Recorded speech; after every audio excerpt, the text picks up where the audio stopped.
hidden beneath a forest in northern France. They carved their name to make sure we will remember them. A beautiful underground city for 3,000 people. Each room had his family. In an ice cave beneath Europe's largest glacier. Heavenly blue colors. How do experts react to the unstable environment to keep visitors safe? They are constantly changing, it's so dramatic. And hidden beneath the city of London, how is a state-of-the-art regeneration project improving the lives of Londoners? They don't believe that there's a power station right in the middle of the city. Beneath our feet lie extraordinary spaces, caves, and tunnels. The span and the size is just crazy. They've been designed and built by us. This is the only one with a castle. As well as formed by nature. But how were they created and adapted? By who and why? You've got to face your fears. Throughout history, subterranean life has captured our imagination. I feel so privileged. We're going further and deeper to unearth the mysteries, the stories, and the secrets of underground worlds.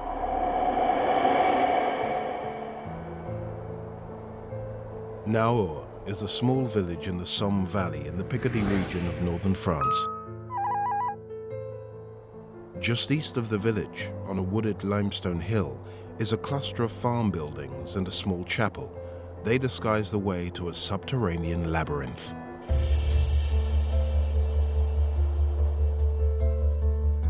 For nearly 2,000 years, this tunnel system has played a vital role in the lives of the people of Naours.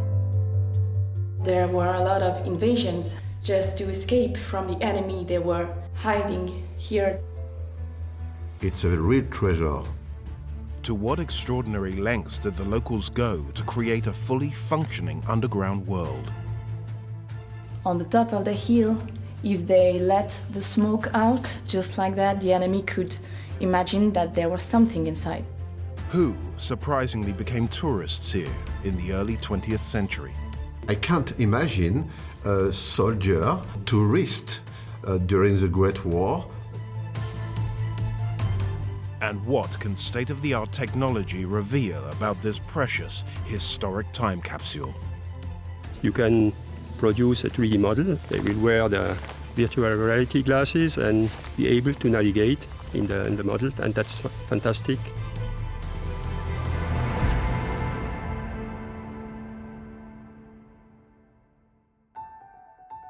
The underground city at Naours is one of the most captivating subterranean systems in northern Europe. It runs 22 meters deep and extends for 2 kilometers under the village which bears the same name. In all, there are 28 galleries and 300 chambers in this underground complex. The earliest passages date back to the 2nd century AD, when the Romans dug down into the hill to quarry limestone. Caroline Le Bourgeois is in charge of this 2,000-year-old wonder. When I first came here a year ago, I did not expect to discover a place like that. It was just amazing, a special feeling. And when I discovered the history here, I just felt the emotion of the site. As we can see, it's all made by the hand of man. It's nearly 2 kilometers tunnels here, just amazing. And imagine that. In almost 2,000 years since the Romans started their excavations here, the tunnels have slowly expanded and been repurposed as secret shelters for local people. During times of conflict or invasion, they could have found themselves living and working down here for months at a time. People from the village, they knew that there were a lot of quarries here in this area, and they just transformed quarries into those tunnels that was shelter for them. This underground is very well protected. On the top of our head is just forest, and thanks to trees, we are protected. For centuries, this area of northern France and its people were under constant threat from invading armies. At that time, there were a lot of invasions in this part of France, and just to escape from the enemy, they were hiding here themselves in this shelter. The more the locals sheltered here in the Middle Ages, the more they developed their underground city. They constructed wells, stables, bakeries, and chapels in this warren of caves and tunnels. This is the chapel of the underground, and this is exactly like a real church. We know that they were here only to protect themselves, and just taking the time to build a chapel inside this shelter is just, for me, amazing and like crazy. Living underground means cooking food and keeping warm, which in turn means lighting fires. The people who built Naours found an ingenious solution to the problem of smoke escaping to the surface and giving away the location of their underground city to their enemies. It seems the smoke ducts were channeled through the chimneys of existing buildings, such as the windmill. That was very smart, because on the top of the hill, they let the smoke out. We can see here traces from smoke, because at that time they didn't have electricity. So we can see trace of the history here on the wall. At the height of their use in the Middle Ages, the system of 300 chambers could accommodate almost 3,000 inhabitants. In a room like this, just imagine that on the floor you have straw, only straw. 12 people could live here, a family. And all the rooms are different. Each room had his family. His family has a door, a key for his own room. In subsequent centuries, the tunnels continued to provide a bolt hole for Naours. Evidence of their use continues to be discovered by researchers. Gilles Prilot, a historian and archaeologist, has uncovered hugely significant artifacts in these tunnels dating back to the 17th century. The first time I enter in this cave, it's for archaeological research. And during my research, I discover a piece of pottery, coins, musket bullets, and that prove men was here, occupied this site during the 30 Years' War. The 30 Years' War raged in Central Europe between 1618 and 1648. It was one of the most destructive conflicts in human history, resulting in 8 million fatalities. During this period, the French kingdom fight with a German kingdom and Spanish. Following the 30 Years' War, this part of Europe gradually became more peaceful and stable. For almost 100 years, these tunnels were forgotten. Then, in the late 19th century, they were rediscovered. In 1887, the priest Naours, priest of the village, rediscovered the site. He heard about those tunnels, those undergrounds in the village, and he wanted to rehabilitate the site and to make the site famous, to present the site to the world. The abbot Ernest Denicourt was determined to revive the forgotten tunnel network of Naours as a tourist attraction. When the priest Denicourt rediscovered the site, it was in this room. This is the largest of the chambers in the Naours complex, called Le Calvaire. You are speechless when you're here because it's like nearly 30 meters high and you feel just really tiny. I can understand why you wanted to go further and discover the other parts of the underground. It was the work of his life.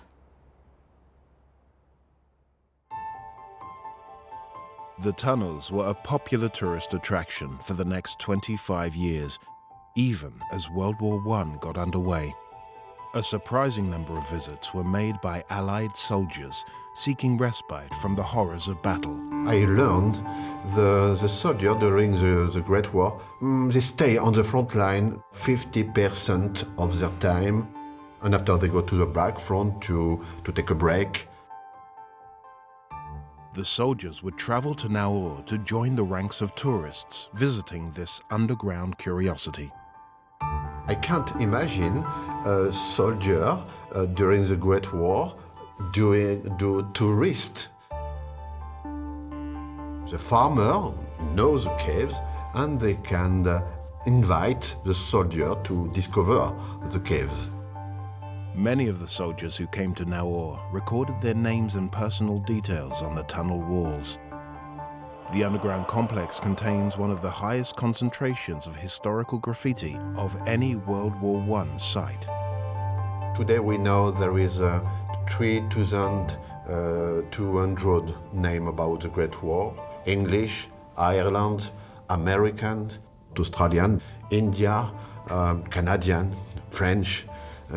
It's a real treasure. Sometimes I carve their name to make sure we will remember them. It was just the proof that they were here to fight. The men wrote the name on the wall, put a piece of them on the wall. Today, perhaps it's my last day, because tomorrow I return on the front line. One of the names Gilles found and researched is that of British soldier Corporal Samuel Mikosha. He was on the trenches, and the German shells fall on the trenches. A lot of his comrades died, was wounded, and some of them was covered by the soil. With his commanding officers dead, Corporal Mikosha gathered his surviving comrades. He said, "Come with me." And with their hand, they dig out 4 soldiers, and he saved these 4 soldiers. Samuel Mikosha survived the First World War. He was honored for his bravery and awarded the Victoria Cross. It's very famous for me because it's a real hero, but a simple man.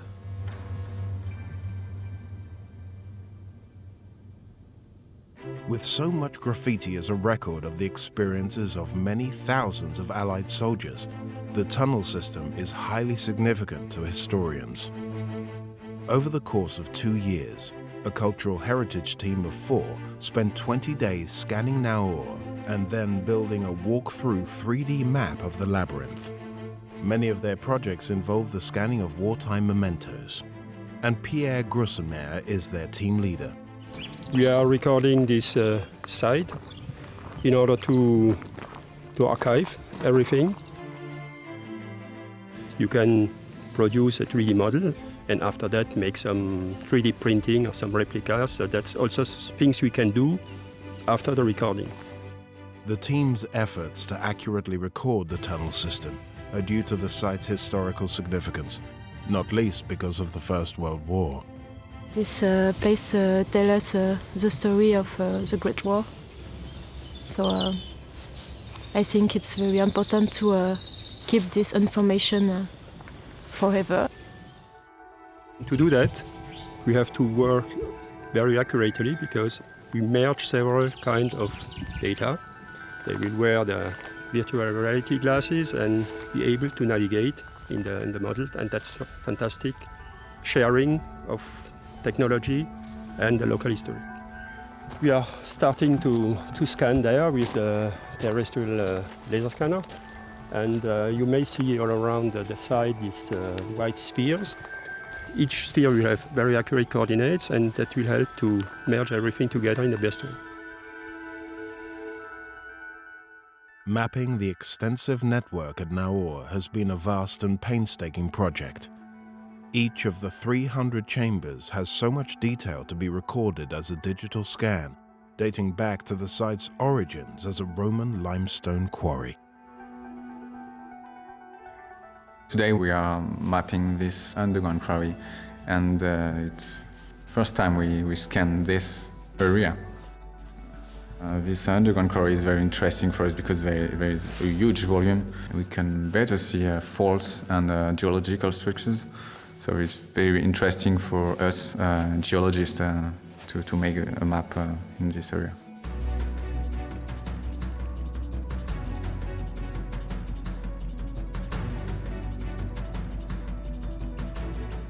For more than 2,000 years, the underground city of Naours has been at the heart of this community.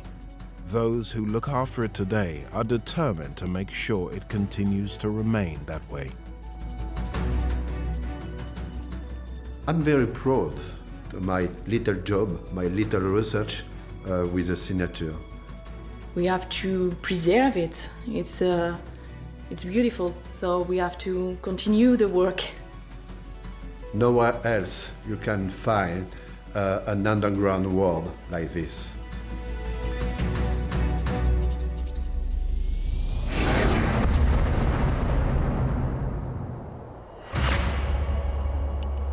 Iceland is an island country 40 kilometers south of the Arctic Circle, where the North Atlantic and Arctic Oceans meet. Iceland has Europe's largest glacier. But how has this 8,000 square kilometer mass of ice created some of the most stunning subterranean realms on the planet? Ice caves are alive. They are constantly changing, evolving. It's so dramatic. Why are these glittering ceilings important to the scientific study of the Earth? We can see inside the ceiling black lines here and there, probably many hundreds years old. So we have history of Iceland here. And what risk does global warming pose to the glacier and its beautiful ice caves? They can disappear very quickly. They are very sensitive to climate. Now the glacier is receded over 100 meters per year.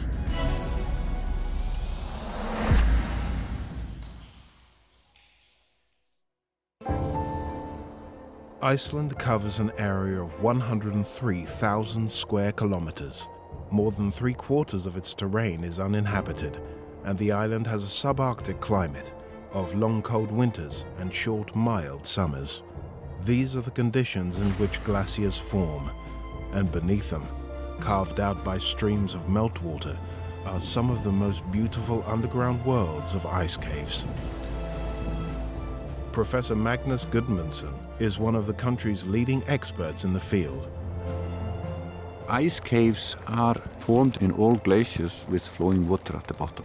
The ice tunnels are the pathways of the water that is melted on the surface. They are formed in summer by the flowing meltwater. The ice caves tend to be this sort of heavenly blue colors because it's light coming from the sky through the ice. With a whole mass of ice slowly moving above and meltwater flowing underneath, ice caves constantly shift position and change size. Some can develop to a length of 200 meters. Because they are always on the move, it is impossible for a visitor to step into the same cave twice. This is the Treasure Island Ice Cave, located 7 meters deep inside a glacier called Vatnajökull. The ice caves can become quite big in a short period of time. Ice cave that's maybe 2 meters high may well form in a few days.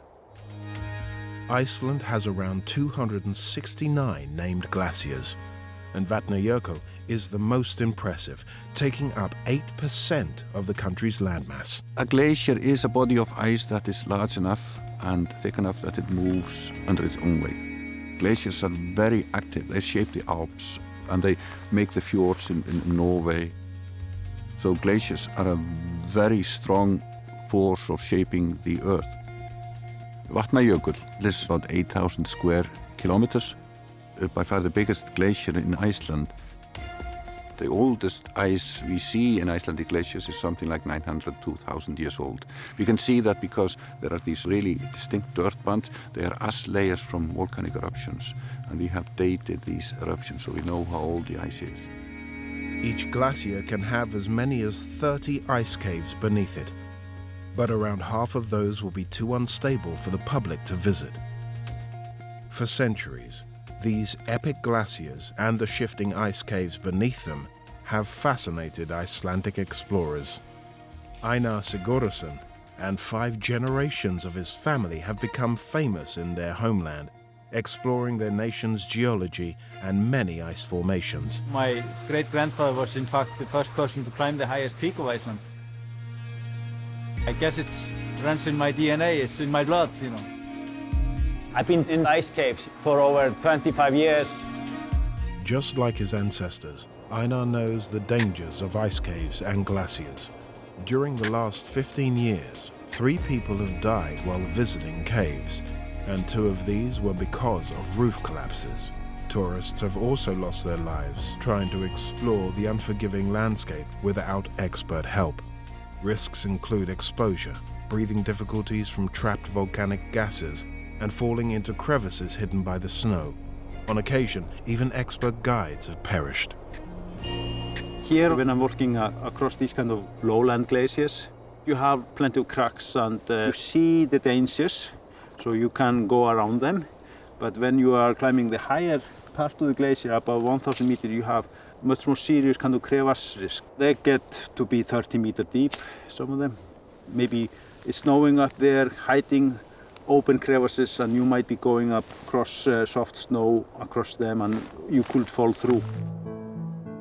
For 14 years, Einar has been guiding people around this glacier, and in 2017, he discovered Treasure Island Ice Cave.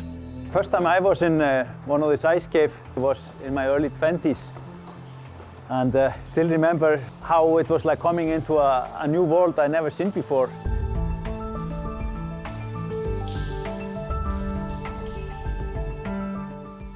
Water, ice, and light combine to create a magical subterranean environment.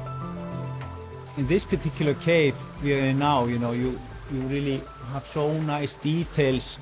To see this material so blue, you know, that's amazing. And there's plenty of light here. Looks like it's very thin, but it's probably 5 meters already thickness of ice here just above us.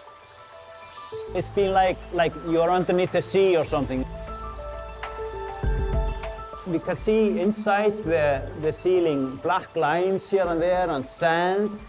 The sand that is in there, for example, this is probably many hundreds years old, you know. So we have history of Iceland here in the ceilings here inside the deep cave. These stunning underground spaces constantly evolve with fluctuating seasonal temperatures. As the warmth of summer arrives, ice turns to water. It's the heat traveling with the river that kind of melts this into this domy kind of shape. It's just amazing how beautiful, if you're on the right day, the right time of year, the right cave for that season, you know, how beautiful places you can find, you know. This is just the start of the system. We can go actually 200 meters into the glacier here. Iceland is definitely the place for ice cave exploring. You have so many lowland glaciers here, and they are so big and easy to access. Even so, Iceland's glaciers are also retreating, and experts believe it's due to climate change. The rate of winter snowfall has stopped exceeding the summer melt. This in turn adds to the instability of the ice caves. Guides fear that there could soon be a major roof collapse. There can be as many as 1,000 visitors every day between October and March, so it is vital to make sure they're safe. Stefan Mantler from Iceland's search and rescue team monitors the constantly changing glacier from above. When you think about where you enter an ice cave, it is almost always from the front of the glacier, where the ice is the thinnest and where it is most susceptible to change and to melting away. So the front part of the caves and the roofs there are the most dangerous and the ones that we want to really have a very good eye on. This is a part of the glacier that we visit very often. And so even coming here in prior years, we saw a lot of change, and I found it important to try to document these changes. I've now accumulated about a year of change documented. So to actually map the glacier with the drone, I need to tell the drone to take a lot of pictures from a lot of different angles, and then my computer at home combines them essentially to 3D models, so we see really also the shape of the glacier and how that changes. Standing here on the glacier, it looks very permanent to us, but it really is not. It's almost alive, and it changes every day. It's important for Stefan to regularly monitor how the glacier and its ice caves are changing. The last image, for example, on Google Maps of this area is, I think, 4 years old. And the last image that I have online is 4 days old. It is important to document these changes because the glacier recedes. It not only removes back from the front, right? It becomes thinner over its entire surface. And so if you think about caves, for example, ice caves, the roof is only a certain thickness. And so if the glacier changes, the roof becomes thinner. By monitoring how the ice changes, you can see that maybe you recognize, okay, there is something that needs to be addressed. Stefan's work with the drone from above means his search and rescue colleague, Sola Svenbjørnsdottir, can investigate what's going on below the surface. There's a lot to think about when you're visiting ice caves like this. We try to look for things, and we have few red flags, if we can say so, that we're searching for, like, do we have cracks in the ceiling? Is it not touching the ground? Is there a lot of water in it? Any weather change, often just from warm to cold, can also make some tension in the ice. So there are a lot of indicators that you're looking for, and it's not just one factor that we can just say it's, you know, it's going to collapse if it goes beyond 10 degrees. It's not that simple, you know. Ice caves are alive. You can say almost. The glacier is alive. They are constantly changing, evolving. It's hard to describe to people without seeing it, you know, because it's so dramatic. Imagine if you visit a place like this, it will never be the same. Like, even if you just visit it tomorrow, it will be a different place. And I think that's what makes it one of the most amazing places you can visit. The entrance to this giant ice cave is accessed via a 7-meter descent down the glacier.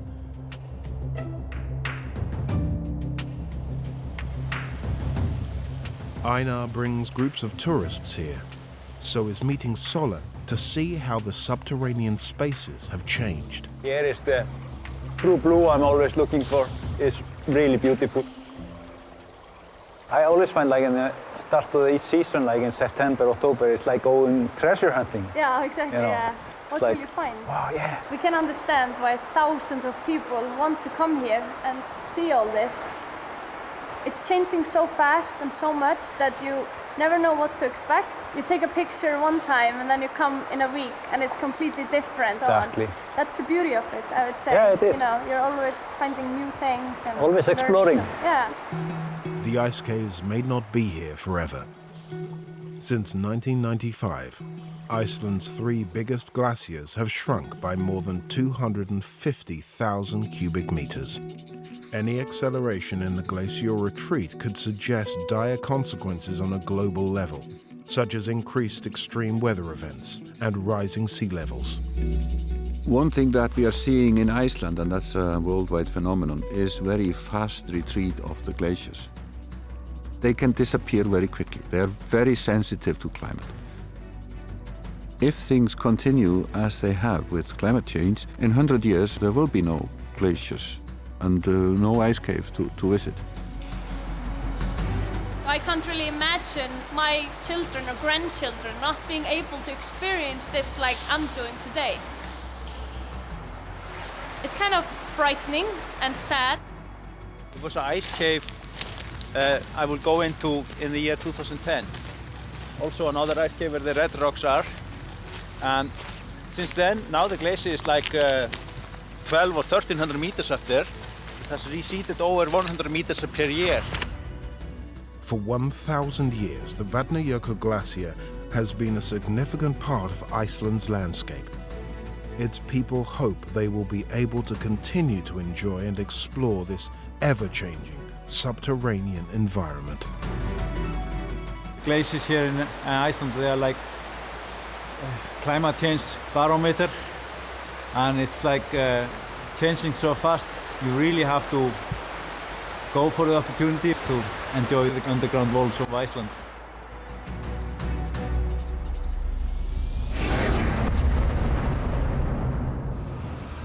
The City of London, also known as the Square Mile, is the centre of British finance and one of the world's most influential business districts. Almost 500,000 people commute into this compact area every working day. These people and their employers have huge demands for energy, heating, and air conditioning. Few realize that power comes from within a fascinating network of tunnels and chambers underneath the city. Some are centuries old. Others were created during World War II in London's darkest hour. This huge area was completely flattened, devastated by the Blitz. But what subterranean structures from our past are shaping our future? Welcome to the old engine room. Wow, this space is enormous. And how can 21st century power be distributed around a complex underground network in a city that never sleeps? People are totally oblivious to what's beneath their feet.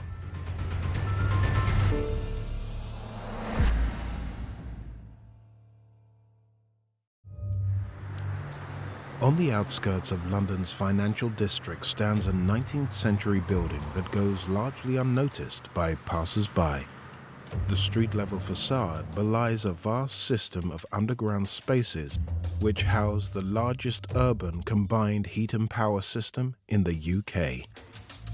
At the center of this warren sits an impressive 4-story energy station, and John Armstrong is its director of operations. Often, when I tell people where I work in London, they don't believe that there's a power station right in the middle of the city, and it's actually only when they walk past they realise what's here and look in a bit more detail. So how did a power plant end up in the middle of the centuries-old district of London? The historic Smithfield Meat Market may provide the answer. When the building was redesigned in 1860, it gave rise to a system of underground spaces which have been integral to its growth and expansion over the years. Roger Morgan, an expert in subterranean, has been investigating the legacy of the changing uses underneath these buildings. We're standing in Smithfields, which is the medieval meat market. Below the main selling floor was a huge railway goods depot where the meat trains from the north would discharge their cargoes and it would be hoisted up onto the selling floor on hydraulic lifts. And then next door is a coal store for storing the meat which wasn't sold immediately. Meat was stored deep below street level under controlled conditions. Carcasses, generally cows from the market over the road, were brought in and kept cold in this building. So this room is 20 metres long, 10 metres high, 10 metres wide, so 2,000 metres cubed. Potentially you could fit about 8 double-decker buses in here. So this is original steelwork holding up the structure from the cold store from 1895. In the late 19th century, as electricity and refrigeration developed, coal-powered boilers were installed below the cold storage room. Here they generated much-needed power for the Smithfield market. In this vault over here, this vaulted structure, which is all brick-lined, you can see some of that history from the original coal power station that was here, and you can actually touch the walls that in 1895 they burnt coal in this space. It's absolutely amazing to think that over 100 years ago, people doing the same job that I do now were here. Very, very differently, but generating power and distributing it around the city. During World War II, the City of London was heavily bombed. The last of Germany's huge rocket-propelled missiles hit Smithfield in March 1945, killing 110 people and injuring dozens more.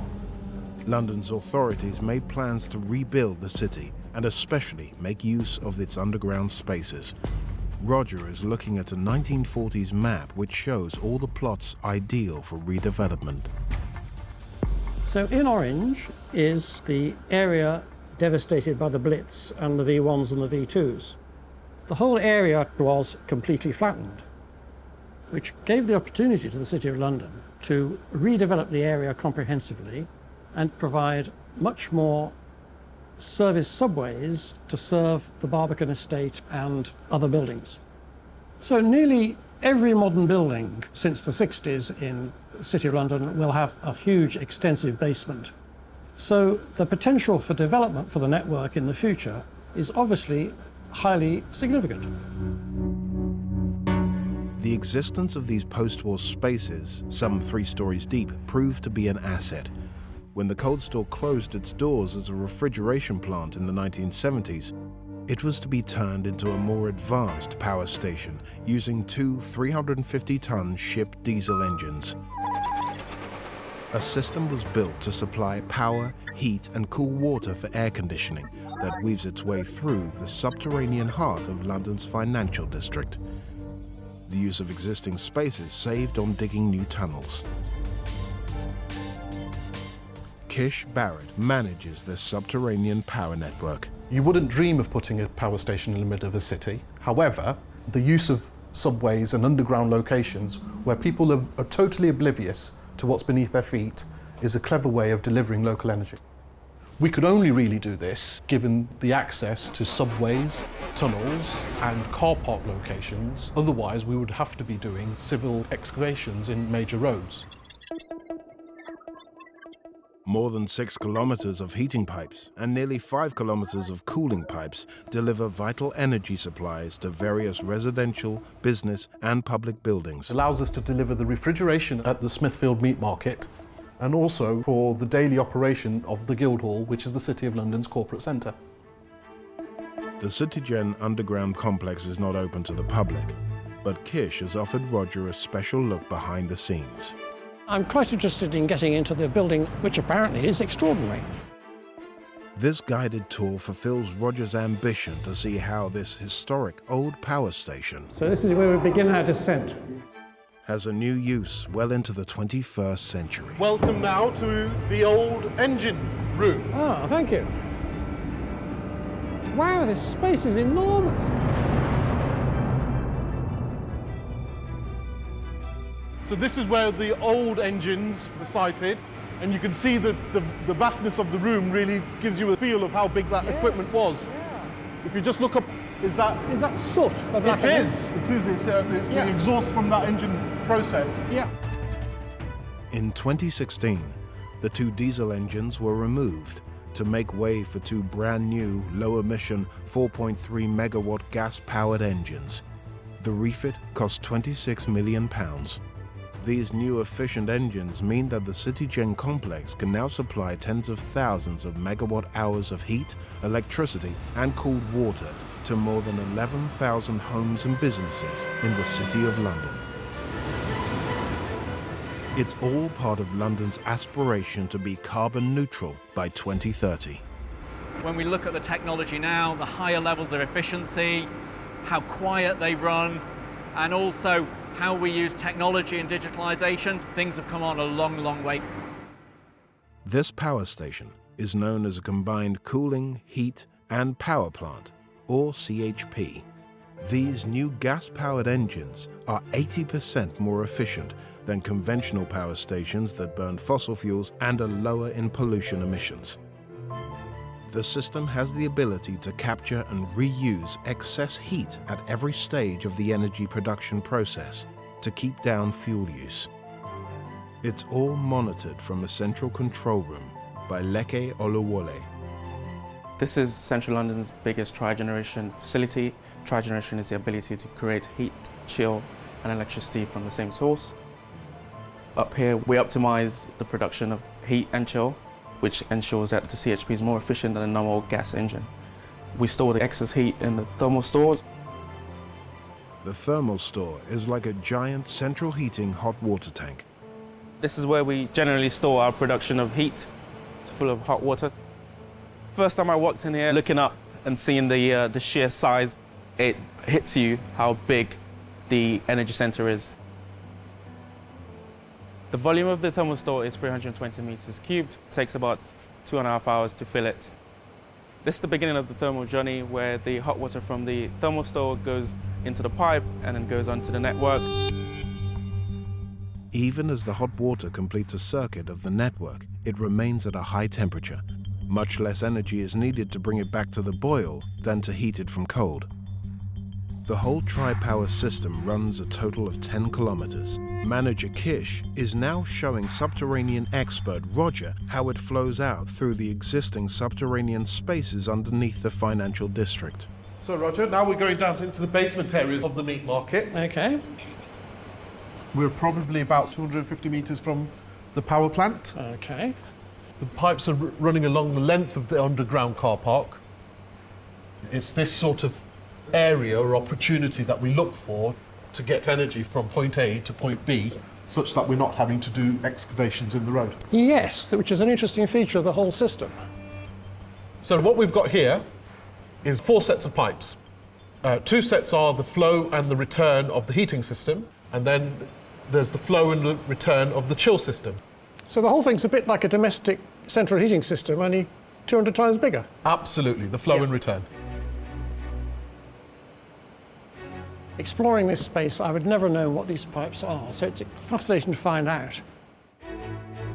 One of the beneficiaries of the energy system is the Barbican Estate, built between the 1960s and the 1980s with its mixed use of private homes and a public arts complex. The CityGen pipe network runs right under it. Here's the run of the pipes coming through the building. And again, this is allowing us to use underground space, not only to serve the energy requirements for the Barbicanet Centre itself, but also take that energy beyond the Barbicanet Centre to other buildings along the network. The furthest destination on the energy chain is London's Guildhall. Dating back to the 15th century, it was badly bombed during World War II. Reconstruction allowed the addition of new basement levels. So I'm deep under the Guildhall. Roger has now reached the final stage of his underground tour. According to my research, we're 3 stories down, 10 meters, and it's the deepest part of the Guildhall. Where we were standing is the southern fringe of the Blitz bombing. So to the north of us, there was complete devastation. There was just rubble at the end of the war. So there was a huge potential for the whole area and to incorporate service subways between all the buildings, which advantages CityGen now in that they can now lay their pipes through them. Even though the energy has flowed through a warren of tunnels, it's clear from the monitors how efficient the tri-energy system is, right up to the extremities. Oh yes. It's showing the temperatures of the water going in and out. So the in temperature is 93.7 and the out temperature is 71.3. So the water is coming from the hot water store at CityGen, is reduced by 20 degrees and is returned to CityGen, and then they only have to boost it by 20 degrees rather than reheating it from scratch. As our cities expand and our needs for cleaner, more efficient energy grow, innovators strive to meet London's 2030 target to become a carbon-neutral city. Isn't it fantastic that these underground worlds are supplying low-carbon power to the City of London's iconic buildings? What's underground, the subway tunnels, the car parks and basements, allows us to install a network in those locations underground that's benefiting the air quality above ground.